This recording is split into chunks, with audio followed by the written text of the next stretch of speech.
As we've been saying, this week we are studying Pierre Schaeffer. We are learning more about how he came to be excited about sound and how he developed tape music and the tools that he used, the tools that he The godfather of sampling. and invented, and then like who he taught and inspired. The music that he made is not really background music that I would put on. It really grabs your attention. It requires you to listen. It is not easy listening for the background, right? It's not music. So it will distract you because it wants your attention. I just thought of something, like, it's interesting to me that it's sort of like the opposite of drone. It is. It's literally the polar opposite of what we find drone to be. And interestingly enough, one of the goddesses of drone, Eliane Radique, was a young protege of his. And there's drone, which is like, put me on, you will go off into a daze, you will forget where you are for a few minutes, you will, it'll speak to your subconscious layers. You will focus on your task better and easier. You can't focus on a task when you're listening to Musique Concrète, or if you're listening to especially Pierre Schaeffer's. Yeah. He was pretty hardcore about Musique Concrète being sounds recorded to tape. Pre-recorded sounds. And not sounds. He was sound really sources. into the concept of, he got into this very early on where, I guess, his initial recordings were of, things like trains, and like he was really into like the natural sound of those recordings.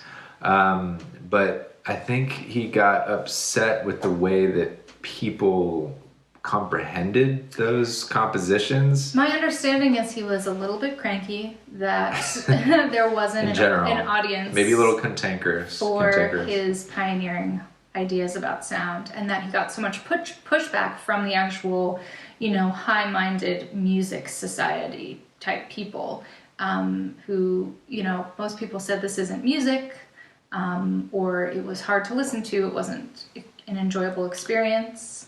But he was trying to innovate a whole new way of experiencing sound and thinking about sound and making sound art.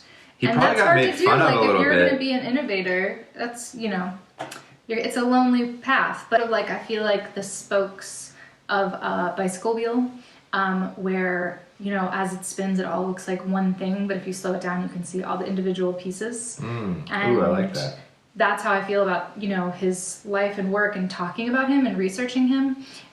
You could say, oh yeah, he's the godfather of sampling, he's tape music, he's Musique Concrète, but each individual spoke could take you off in a million different directions, but they're all connected and speak to each other, and his interest in innovation in sound, just as an idea.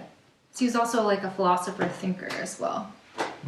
One thing that I was kind of getting at, like before, was he recorded the sounds of these trains, and then he quickly moved on to wanting to mask and deteriorate and obscure the sounds that he was using. So that brief honeymoon of, I love these natural beautiful sounds that I'm capturing, and I'm just going to put them on, mix them together in various ways and call it music. I would think that he probably got a good amount of pushback for doing that, and so he quickly then doubled down sort of on the idea. People were like, this isn't music. He was like, I'll show you. Yeah, he sort of doubled down on the idea that, like, I am going to completely mess these sounds up. I'm going to make them unrecognizable from the source. Which... Yes, this is his whole theory. It has a technical term, right? Yes, so this term came much later from what I've read, because Musique Concrète was the first term that he coined to describe, obviously, concrete music, which he called it this because it was music that was made from being recorded to... Well, he wasn't using tape right away, but the sound source was concrete. You couldn't write the music down and then perform it on any instrument. It was concrete. It was unreproducible, especially because at that time, if you wanted to hear the music, you had to come to his studio and listen to the recording. You couldn't take it with you. It couldn't be, duplicated and given to you. He did play some of it on the radio, and it was not well received.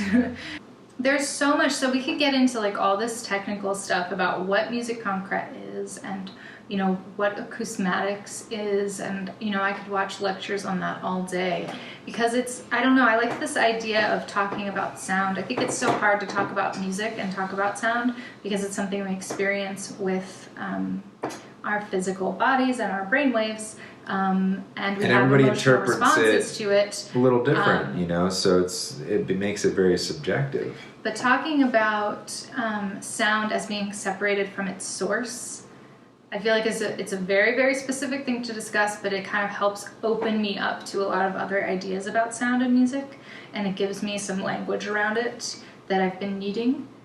And I really, really like that is sort of the heart of musique concrète and tape music, as we're calling it, is the idea that sound is being disconnected or severed from its source. So when you hear, if we go back to the train sound, of course, if you hear the sound of a train, your brain is going to go, that's the sound of a train. We are sort of evolutionarily wired to hear sound and say, I need to know what the source of that sound is so I know if it's safe or not. Our ultimate survival mode kicks in. It's a very primitive... Yeah, so sound is one of those things that we use to determine if we're safe. Instinct. And we're sort of rewiring our brains when we separate the source of the sound from what we're hearing. So if you take the sound of a train, you record it to tape, and you slow it down or you reverse it, you put it in a different context, and you create music from it, then you can take these everyday sounds and separate them from their source so that your brain is not trying to figure out what it is anymore. When they talk about acousmatic listening, they talk a lot about sound in the dark. And I don't think they mean that literally, but you can talk about it literally as well. This idea of sound being separated from its source is like putting it in the dark. But... Well, and what else does being in the dark do? It cuts off... It heightens your vision, which would heighten your hearing automatically, right? Like it's like natural. So listening to... I think, heard a little snippet of Pierre Schaeffer talking about how when you aren't paying attention to sound around you, it is very annoying. The sound of life, and this is even before life got as noisy as it is now. If you're not paying attention to the sounds, like the refrigerator, the car going by, children laughing in the distance, an airplane overhead, it all just sounds like noise that is annoying, that is grating, that is distracting. But if you think more like a child and have curiosity about it, and you start to focus on one of those specific sounds, you start to hear music. So that's a little challenge to you. If you can trip your brain up a little bit in those moments when you're getting annoyed by sound, or going through a commute by train or something like that, where life is really busy and noisy and there's a lot of energy being thrown around and it can be really stressful. Find your joy in the sound. Find one sound to focus on and see if you can hear the music in it. Also, I would say that, that idea of focusing on a sound, it's like expressing gratitude for the sound, will turn the sound into something pleasant. It almost can carry you away, but don't miss your stop for sometimes work. The strangest and most annoying sounds, like, I had the pleasure of riding the New York subway for a year. It's a lovely way of putting it. And there was many times that, there'd be these like metal, like industrial, it's bringing me right back. Clangorous sounds that you would get. And they would, be they would almost somewhat repetitive and sometimes random. But, anytime there was like a repetitive one, like rather than like let it ruin my day, I would always just try to like, hear the music in it. And I suggest that, you know, I get the same with our dishwasher and our fridge. Some of our appliances are a bit loud. And our bloody heater. But, you know, I mean, that's the challenge for the week, is to, anytime you hear an annoying sound, or you're annoyed by just sort of a collection of sounds that you're hearing that you're not sort of being specific about. Yeah. Find your joy in the sound. That actually reminds me of something that I was reading about, that Pierre Schaeffer is considered the person who developed the idea of a locked groove.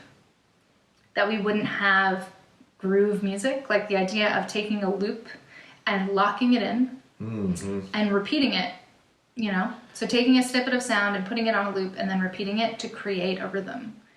So the sounds you hear around you, if you pay attention to them, you might already hear a rhythm, but then if you recorded those sounds and then looped them, they would create a different rhythm altogether. So it's kind of like layers of that.